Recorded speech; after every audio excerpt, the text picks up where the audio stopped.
জীবন দিয়ে দেবো, আলমদের বেইজ্জতি করলে ছাড়বো না, ছাড়বো না।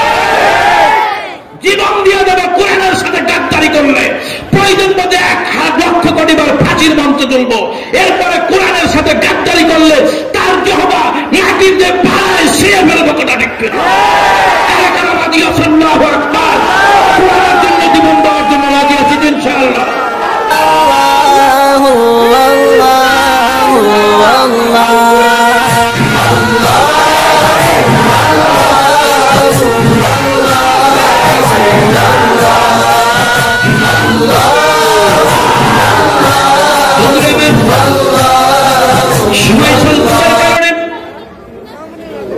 আমাকে একদম সালাম দিলে গুনাহ হয় না নাকি হয়? কথা বলেন। আপনারা যারা পিছনে ভাই মেহেরবানি করে একটু আগে আসলে ভালো হয়। প্রত্যেকটা জিনিসের আদব আছে না নাই? কথা বলেন, আছে না নাই? মাহফিলের আদব আছে না নাই? দারুল মুন্সিপাড়া মাদ্রাসার মাহফিল, এই মাহফিলের আদব রক্ষা করে আমরা বসি। যারা এলোমেলো, যারা গেটের সামনে দাঁড়িয়ে আছে, আমি বিনীতভাবে অনুরোধ করব, কমপক্ষে মাদ্রাসার স্বার্থে, আল্লাহ এবং আল্লাহ রসুলের মহব্বতে প্যান্ডেলের ভিতরে হাজির হয়ে যায়। আসসালামু আলাইকুম ওয়া রাহমাতুল্লাহি ওয়া বারাকাতুহু। ইন্নাল হামদালিল্লাহ আলহামদুলিল্লাহি নাহমাদুহু ওয়া নাস্তাঈনুহু ওয়া নাস্তাগফিরুহু ওয়া নাউযু বিল্লাহি মিন শুরুরি আনফুসিনা ওয়া মিন সাইয়্যাতি আ'মালিনা। من يهدي الله فلا مضل له ومن يضلل فلا هادي له ونشهد أن لا إله إلا الله وحده لا شريك له ونشهد أن سيدنا وسندنا وحبيبنا وطبيبنا وطبيب قلوبنا وأولانا ومولانا محمدا عبده ورسوله. أعوذ بالله من الشيطان الرجيم. بسم الله الرحمن الرحيم. والعصر إن الإنسان لفي خسر. آخر الآيات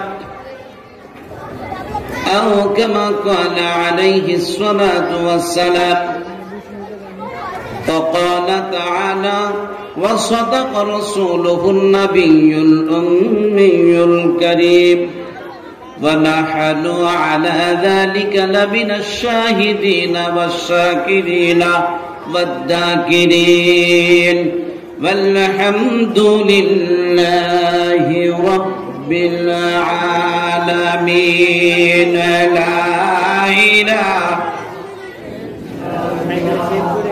لا إله একটু জবান খুলে বললে গুনাহ হবে? তাহলে একটু জবান খুলে জিকির করি, আল্লাহ পাকের জিকির। আপত্তি থাকার কথা নয়। আল্লাহর নাম নিয়ে জিকির করলে গুনাহ হবে নাকি? গুনাহ হবে না। আল্লামা খাকানি রহমাতুল্লাহ আলাইহি বলে, যদি কোনো ব্যক্তি মাওলা পাকের জিকির লা ইলাহা ইল্লাল্লাহ রেপ মারতে থাকে, জান্নাতের ভিতরে 400 বছর অগ্রসর হয়ে যায়। আস্তে বলেন সুবহানাল্লাহ। মাদ্রাসার মাহফিল মমতাজ আসলে উল্টো পাল্টা হয়ে যেত। এখন কথা বলেন না কেন? যদি এখন মমতাজ আসতো, এসডি রুবেল আসতো, রানী মুখার্জি আসতো ভারতের, এরকম যারা আছে এরা যদি আসতো, এই ময়দানে লোক ধরতো না। কথা ঠিক কিনা? আমি আপনাদের কাছে জিজ্ঞাসা করি, অত্র এলাকায় আমরা যারা বসবাস করি, প্রত্যেকের বাড়িতে ডিশ লাইন আছে না নাই? আওয়াজ দিয়ে বলেন আছে না নাই? এই ডিশ লাইনের বিল দেওয়া লাগে না লাগে না? প্রত্যেক মাসে 300 টাকা বিল দিতে হয়। আর এই 300 টাকা বিলের কারণে 33 কোটি ন্যাক হয়। কথা কয় না? জোরে বলেন, আওয়াজ দিয়ে বলেন, না গুনাহ হয়? প্রত্যেকটা পয়সার হিসাব দেওয়া লাগবে কি লাগবে না? ঈশার নামাজের আগে যে হযরত বয়ান করতেছিলেন কাল কিয়ামতের ময়দানে প্রত্যেকটা বিষয়ের উপরে আল্লাহর দরবারে জবাবদিহিতা করা লাগবে। কথা ঠিক কিনা? আজকের মাহফিল এই অত্র এলাকার জন্য নেয়ামত। কথা বলেন, নেয়ামত না নেয়ামত না? যখন কোন বান্দা নেয়ামত পায় নেয়ামতের শুকরিয়া আদায় করা দরকার আছে না নাই? জোরে বলেন আছে না নাই? অথচ আজকে নেয়ামতের শুকরিয়া আদায় করা, মুন্সিপাড়ার মানুষ যদি আছে, ঈশার নামাজে যত মানুষ মুসল্লি হয়েছে তারা যদি আজকে প্যান্ডেলের ভিতরে বসত, কমপক্ষে প্যান্ডেলের 2/3 ভরে যেত। কথা ঠিক কিনা? অথচ আজকের অবস্থা, গেটে যারা ভলান্টিয়ার আছে, মাদ্রাসার ছাত্র আছে, তুলাবা আছে, আমি বিনীতভাবে অনুরোধ করব আপনারা গেটের থেকে সমস্ত লোকগুলো মঞ্চের ভিতরে প্যান্ডেলের ভিতরে ঢুকায় দেন। কারণ উলামায়ে কেরাম বয়ান করবে কোরআন এবং হাদিসের। কথা ঠিক কিনা? কোরআনের দাম আছে না নাই? আপনার আমার কাছে নাই। জমিন বানাইছেন কে? আরো জোরে বলেন। যেই জমিন বানাইছেন আল্লাহ, ওই আল্লাহর জিকির একটু জোরে সোরে করা যাবে তো? কারা কারা জোরে জোরে জিকির করবো? আল্লাহু আকবার। লা ইলাহা ইল্লাল্লাহ, লা ইলাহা ইল্লাল্লাহ, লা ইলাহা ইল্লাল্লাহ, লা ইলাহা ইল্লাল্লাহ মুহাম্মাদুর রাসূলুল্লাহ সাল্লাল্লাহু আলাইহি ওয়াসাল্লাম। সমস্ত প্রশংসা কার? জমিন সৃষ্টি করেছেন কে? আসমান কে বানাইছেন? তাবারাকাল্লাযী বিয়াদিহিল মুলক। পৃথিবীর মালিকানা, প্রভুত্ব কার হাতে? জোরে বলেন। সমস্ত ক্ষমতার মালিক কে? আল্লাহু আলা কুল্লি শাইইন কাদির। সর্বময় ক্ষমতার অধিকারী কে? জমিন যদি আল্লাহর হয়ে যায়, যদি মালিক এবং প্রভুত্ব যদি আল্লাহর দু হাতে হয়ে যায়, তাহলে এই জমিনের বিধান চলবে কার? সৃষ্টিকার। আরো জোরে বলেন, সৃষ্টিকার। যার সৃষ্টি তার বিধান চলবে জমিনে। কথা ঠিক কিনা? না দুনিয়ায় অন্য কোন কারোর বিধান চলবে? মানব রচিত কোন বিধান চলবে? কারোর কথা মতো, কারোর চক্রাঙ্গারিতে মুসলমান চলবে? একমাত্র চক্রাঙ্গারি যদি পেতে হয়, যদি ভয় পেতে হয়, তাহলে রবের ভয় পাবো। কথা ঠিক কিনা? অন্তরে যদি ভয় তৈরি হয় তাহলে রবের হবে, দুনিয়ায় কোনো মানুষের নয়, কোন এসপির নাই, কোন পাওয়ারের নাই, কোন মন্ত্রীর নাই, কোন এমপির নাই। কথা ঠিক কিনা? জমিন যেহেতু সৃষ্টি করেছেন আল্লাহ, আমারা কে সৃষ্টি করেছেন? আপনারা কে সৃষ্টি করেছেন? আরো জোরে বলেন, কে সৃষ্টি করেছেন? সেই আল্লাহর জমিনে আজকেরা হুকুম চালাতে চাই বিদেশি বিষাক্ত ওই শকুনেরা। কথা ঠিক কিনা? জমিন যেহেতু আল্লাহর, বিধান চলবে আল্লাহর। কথা ঠিক কিনা? আর আল্লাহর জমিনে আল্লাহর বিধান চালানোর জন্য যদি রক্ত দেওয়া লাগে, রাজি আছি। কারা কারা রাজি আছি? জোরে বলেন, কারা কারা রাজি আছি? নারায়ে তাকবীর। আল কোরআনের আলো, আল হাদিসের আলো, ইসলামের শত্রুরা, আল কোরআনের শত্রুরা, নারায়ে তাকবীর। প্রশংসা কার হবে? আর একটু জোরে বলেন, আরো জোরে বলেন। আল্লাহর নাম নিলে গুনাহ হবে? আল্লাহ খুশি হবে না বেজার হবে? জোরে বলেন। গোটা পৃথিবীতে বর্তমানে ইসলামকে নস্যাৎ করে দেওয়ার জন্য, ইসলামকে মিসমার করে দেওয়ার জন্য ইহুদি খ্রিস্টানদের চূড়ান্ত চক্রান্ত আছে না নাই? সেই চক্রান্তের জালে আপনিও আমি ফেসে গিয়েছি। কথা ঠিক কিনা? আজকে ইসলামকে ধ্বংস করার জন্য, মিটায় দেওয়ার জন্য ইহুদি খ্রিস্টানরা মিলিয়ন বিলিয়ন ট্রিলিয়ন টাকা খরচ করতেছে, আর আপনি আমি মুসলমান ইমানের মতো দৌলত পাওয়ার পর আপনি আমি নির্বাক নির্চুপ। কথা ঠিক কিনা? আপনার আমার নাকের ডগা দিয়ে ইহুদি খ্রিস্টানরা তাদের মিশন চালানোর জন্য বিভিন্ন ধরনের বাংলার জমিনে সারা পৃথিবীতে চালিয়ে দিয়েছে। কথা ঠিক কিনা?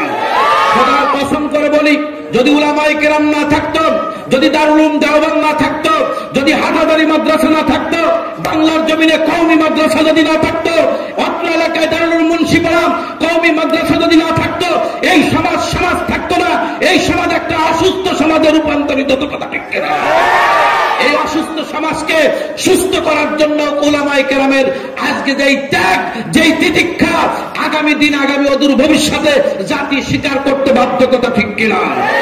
আজকে দাওয়াত তাবলীগকে আজকে ভেঙ্গে মিসমার করে দিতে চাই। কারণ কি? চারমোনাকে ভেঙ্গে মিসমার করে দিতে চাই, হেফাজতকে ভেঙ্গে মিসমার করে দিতে চাই। আল্লাহ বলে আতাসিমু বিহাবলিল্লাহি জামিয়া, যদি তোমরা এক হও, এক রজ্জুতে থাকো, ইউনাইটেড থাকো, তোমাদেরকে পরাজিত করার মতো শক্তি পৃথিবীতে নেই, কথা ঠিক কিনা? ইহুদি খ্রিস্টানরা জানে যে মুসলমান যদি এক থাকে, মুসলমানদের সাথে আমরা পারবো না। কারণ মুসলমানদের আদর্শিক দিক থেকে মুসলমানরা স্বচ্ছ এবং সৎ এবং যোগ্য, কথা ঠিক কিনা? মুসলমানদেরকে আল্লাহ যেই নিয়ামত দিয়েছে মুসলমান জানে না, সেই নিয়ামত পাওয়ার পরে শুকরিয়া আদায় করতে কিভাবে হয় সেটাও মুসলমান ভুলে গেছে। যার কারণে ইহুদি খ্রিস্টানরা মুসলমানদের নাকের ডগায়, আজকে ইহুদি খ্রিস্টানরা ইসরায়েলরা মুসলমানদের ভিতরে পিন ঢুকায়, রিউমার ঢুকায় মুসলমানকে বিচ্ছিন্ন করে দিয়েছে, যাতে মুসলমান আগামী দিন নেতৃত্ব না দিতে পারে আল্লাহর জমিনে, কথা ঠিক কিনা? জমিন যেহেতু আল্লাহ, আমরা স্বীকার করে নিয়েছি জমিন আল্লাহ, এর ভিতরে কোনো সন্দেহ আছে? যদি আল্লাহর জমিন হয়, যদি আমরা স্বীকার করে নিয়ে থাকি, তাহলে আল্লাহর জমিনে আল্লাহর দ্বীন প্রতিষ্ঠিত করার জন্য যদি কখনো জিহাদের ডাক আসে, রাজি আছি? কারা কারা রাজি আছে? আর একবার অহংকার, আল্লাহু আকবার, আল্লাহু আকবার। আল্লাহর জন্য রক্ত, এই রক্ত কে দিয়েছেন? জোরে বলেন, আরো জোরে বলেন। হুশ আসে না? মাঝে মধ্যেই আল্লাহ দেখায় দেয়, কথা ঠিক কিনা? নিক্সন চৌধুরী ঘাড় ভাঙতে চেয়েছিল, কথা বলেন, কথা বলেন, কথা বলেন। আজকে রাত আল্লাহ দেরি করে নাই, সাথে সাথে তার দলের লোক দিয়েই তাকে বেইজ্জতির চূড়ান্ত পর্যায়ে পৌঁছে দিয়েছে, কথা ঠিক কিনা? যুগে যুগে ইসলামের বিরুদ্ধাচরণ যারা করেছে, মুসা আলাইহিস সালাম যখন কোরআনের প্রচারের জন্য যখন দাওয়াত দিলেন, তখন বিরোধিতা করেছে ফিরাউন, কথা ঠিক কিনা? কথা বলেন, কথা বলেন। ক্ষমতাদার যখন ইব্রাহিম আলাইহিস সালাম মানুষকে শান্তির বাণী পৌঁছাতে লাগলো, মানুষকে কল্যাণের দিকে ডাকতে লাগলো, ইয়া আইয়ুহান নাস কুলু লা ইলাহা ইল্লাল্লাহু তুফলিহুন, তখন ইব্রাহিমের বিরুদ্ধাচরণ শুরু করে দিল নমরুদ, কথা ঠিক কিনা? বিশ্বনবী মুহাম্মদুর রাসূলুল্লাহ সাল্লাল্লাহু আলাইহি ওয়াসাল্লাম যখন দ্বীনের দাওয়াত দিতে গেলেন তায়েফের ময়দানে, তখন যখন এই দাওয়াত পেয়ে গেলেন, তখন আবু জেহেলের গোষ্ঠী চালাচামুন্ডা, ইসলামের চূড়ান্ত দুশমন, বাতিল, মুরতাদ, কাফের, বেঈমান আল্লাহর নবীর বিরোধিতা শুরু করে দিল, কথা ঠিক কিনা? বর্তমান জামানায় সারা পৃথিবীতে কোরআনের যখন দাওয়াত শুরু হয়ে গেছে, সাথে সাথে মুসলমানদের বিরোধিতা, কোরআনের বিপক্ষে একদল মানুষ অবস্থান নিয়েছে, কথা ঠিক কিনা? তাহলে বোঝা যায় এদের সুতো, এদের চিন্তা, এদের মনস্তাত্ত্বিক অবস্থান সব নমরুদ ফিরাউনের সাথে, কথা ঠিক কিনা? আমরা নমরুদ ফিরাউনের পক্ষে থাকবো না, বিশ্বনবীর পক্ষে থাকবো। কারা কারা বিশ্বনবীর পক্ষে থাকবো? থাকবো তো ইনশাআল্লাহ। যদি কখনো বন্দুকের নাল আসে সামনে, জোরে বলেন, বন্দুকের নাল যদি কখনো আসে, কারোর রক্ত চক্ষুকে ভয় পেয়ে আমরা ইসলামের থেকে আমরা বিতাড়িত হয়ে যাব, ইসলাম থেকে আমরা বেরিয়ে যাব। আল্লাহর হাবিব সাল্লাল্লাহু আলাইহি সাল্লামের উপর অত্যাচার হিস্টিম রোলার আবু জেহেল চালিয়েছেন, কথা ঠিক কিনা? উতবা সাহেব আবু লাহাব চালিয়েছেন।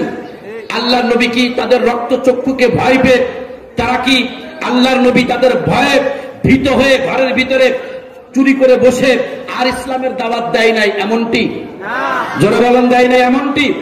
যদি না দিয়ে থাকে, আল্লাহ নবী যদি ভয় না পেয়ে থাকে, আল্লাহ নবী ভয় পেয়েছেন কাকে?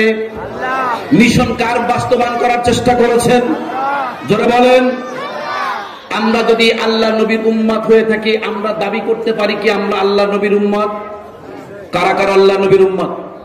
জোরে বলেন, যারা বলেন আমরা আল্লাহ নবীর উম্মত, হাত নামান। যদি আল্লাহ নবীর উম্মত হই, তাহলে নবীর মতামত হতে হবে। ভাই আপনারা দাঁড়িয়ে আছেন কেন? মেহেরবানি করে যদি ভিতরে বসেন, তাহলে প্যান্ডেলটা আরো সুন্দর দেখা যাবে, কথা ঠিক কিনা? এই মাহফিলটা সুন্দর দেখা যাক, আমরা সকলে চাই তো ইনশাআল্লাহ। আল্লাহ নবী দ্বীনের দাওয়াত দিতে যে তায়েফের ময়দানে গিয়েছেন। কোথায় গিয়েছেন? তায়েফের ময়দানে যখন গিয়েছেন, তায়েফবাসীর আল্লাহ নবীর সাথে ভালো ব্যবহার করেছে না খারাপ ব্যবহার করেছে? জোরে বলেন। সন্ত্রাস লেলিয়ে দিয়েছে। কি লেলিয়ে দিয়েছে? জোরে বলেন। প্রত্যেক রাষ্ট্রপ্রধান যারা থাকে এবং তাদের নিজস্ব একটা সন্ত্রাস বাহিনী থাকে, কথা ঠিক কিনা? জোরে বলেন, কথা ঠিক কিনা? তারা তাদের চিন্তা চেতনা, তাদের যেই ম্যানিফেস্টো আছে, ইহুদি খ্রিস্টানদের যেই পাতানো ফাঁদ আছে ইসলামকে ধ্বংস করার জন্য, এটাকে বাস্তবায়ন করার জন্য একদল বিশেষ বাহিনী থাকে, থাকে না? থাকে না? তাদেরও ছিল। বর্তমান বুঝি নাই? কথা বলে না? কথা বলে না? এসপি সাহেব ওলামায়ে কেরামের ঘাড় ভাঙবে, আলেমদের ঘাড় কি এত সব নরম? কথা বলে না কেন? আরে ঘাড়ে হাত দিয়ে দেখো না, দৈত্য ধরতেই পারবা না, আলেমদের ঘাড় ধরতেই তুমি পারবা না, কথা ঠিক কিনা?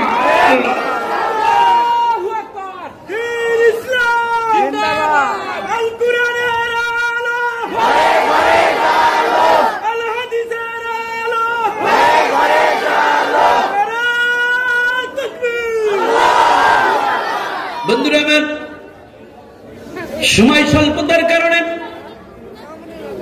আমাকে একদম অল্প সময় দেয়া হয়েছে, যার কারণে আমি কোন ট্রফিজের উপর আলোচনা করতে পারবো না। শুধু বর্তমান প্রেক্ষাপট অনুযায়ী তার আলোকে কিছু মেসেজ আপনাদের কাছে দিয়ে যেতে চাই। যদি মুসলমান হয়ে থাকেন, মুসলমান যদি দাবিদার হয়ে থাকেন, তাহলে মুসলমানদের বিরুদ্ধে যেই ইহুদি নাসারা খ্রিস্টানরা যেই ক্রুসেড ঘোষণা করে দিয়েছেন, তাদের একটা মাত্র চিন্তা চেতনা, কিভাবে পৃথিবী থেকে ইসলাম এবং মুসলমানদেরকে বিদায় দেওয়া যায়। তার জন্য যা যা করা লাগবে তারা করবে। আজকে গোটা পৃথিবীর ইহুদি খ্রিস্টান বৌদ্ধ পৌত্তলিক হিন্দু যারা আছে, সকলে এক প্ল্যাটফর্মে, কথা ঠিক কিনা? সব এক প্ল্যাটফর্মে একটা অবস্থান নিয়েছে। আর এই সুযোগ সন্ধানী মুসলমান নামধারী কিছু মুনাফিক আছে, এই মুনাফিক গুলো তাদের সাথে একত্রতা ঘোষণা করে মুসলমানদের উপরে আক্রমণ চালায়। বন্ধুরা আমার, বিশ্বনবী মুহাম্মদুর রাসূলুল্লাহ সাল্লাল্লাহু আলাইহি ওয়াসাল্লাম তায়েফবাসীকে যখন জাতির কল্যাণে যখন ডাক দিলেন, তোমরা যে পৌত্তলিকতায় বিশ্বাসী, বহুত্ববাদে বিশ্বাসী, সব কিছু ছেড়ে দিয়ে কুল হুয়াল্লাহু আহাদ, আল্লাহ কয়জন? জোরে বলেন কয়জন? একটু আওয়াজ দিয়ে জোরে জোরে বলেন, আল্লাহ কয়জন? যেই আল্লাহ একজন, এই আল্লাহ এক, শিরক বিদআত থেকে তোমরা মুক্ত থাকো। আর আল্লাহর সমস্ত ক্ষমতাকে তোমরা বিশ্বাস করো না, আল্লাহর হুকুম মেনে নাও। আল্লাহর হুকুম যদি মেনে নিতে পারো, দুনিয়ার শান্তি, আখিরাতেও শান্তি। এই শান্তি আপনার আমার ভিতরে আসার জন্য একটা চূড়ান্ত মেহনতের দরকার আছে না নাই? এই মেহনত করার জন্য যুগে যুগে নবী রাসূল এসেছেন। আর এই সমাজে শান্তি প্রতিষ্ঠিত করার জন্য শুধু দাওয়াতের মাধ্যমে শান্তি প্রতিষ্ঠিত হয় নাই, মাঝে মধ্যে রক্ত দেওয়া লাগছে। কথা বলেন, জোরে বলেন। মাঝে মধ্যে রক্ত দেওয়া লাগছে। আল্লাহ নবী এক না দুই না 100 লক্ষ সাহাবী দুনিয়ার বুকে রেখে গেলেন। প্রত্যেকটা সাহাবী কল্যাণের জন্য কাজ করেছেন। একজন মানুষ জাহান্নামের রাস্তা থেকে কিভাবে জান্নাতি হয়ে যায়, কিভাবে জান্নাতের রাস্তায় দাঁড় হতে পারে, বেনামাজি নামাজে দাঁড় হতে পারে, যারা জিহাদ করে না জিহাদের রাস্তায় দাঁড় হতে পারে। আর যখন আল্লাহর হুকুম এভাবে পালন করতে থাকবে, পর্যায়ক্রমে টুডে যে কোনো মুহূর্তে যদি এরকম ইসলামের কোন আমির ডাক দেয়, বর্তমানে যদি জুনায়েদ বাবু নাগরী, আল্লামা মামুনুল হক সাহেব, ফাইজুল করিম যদি ডাক দেয়, আল্লাহর জমিনে, এই বাংলার জমিনে দ্বীন কায়েমের জন্য আমরা রাজি আছি তো ইনশাআল্লাহ। শুধু জবানে না, অন্তরে থাকতে হবে। জবানে একটা, অন্তরে একটা। এমন নয় দ্বীনের জন্য যদি আপনি রক্ত দেন এবং আপনার যেখানে যাবেন ওখানেই যদি মৃত্যুবরণ করেন, ওখানেই যদি শাহাদাত বরণ করেন, ওখানেই আপনার দাফন হয়। আল্লাহ নবী বলেন কাল কিয়ামতের ময়দানে সব থেকে কাছে এবং নিকটে আমি নবীর সাথে সে থাকবে। নবীর সাথে থাকতে রাজি আছি ইনশাআল্লাহ। কারা কারা থাকবো? ওই যারা গেটে আছে তারা থাকবো না, এখানে যা আছি তারা থাকবো না? গেটের মানুষও নবীর সাথে থাকবে। সকলে বলো, জোরে বলেন, জোরে বলেন। বন্ধুরা আমার, আমি সূরাতুল আসরের প্রথম আয়াত তেলাওয়াত করেছি। আমি আগেই বলেছি সাজানো গোছানো টপিক ভিত্তিক আলোচনা করতে পারবো না, আলোচক এসে গেছে। আল্লাহ আমাদের সকলকে কবুল আর মঞ্জুর করে নেন। আজকের মাহফিলকে কামিয়াব দান করেন। আজকের মাহফিলকে আমাদের নাজাতের জন্য ওসিলা বানায় দেন। ওয়া মা তাওফিক ইল্লা বিল্লাহ। আসসালামু আলাইকুম ওয়া রাহমাতুল্লাহি ওয়া বারাকাতুহু।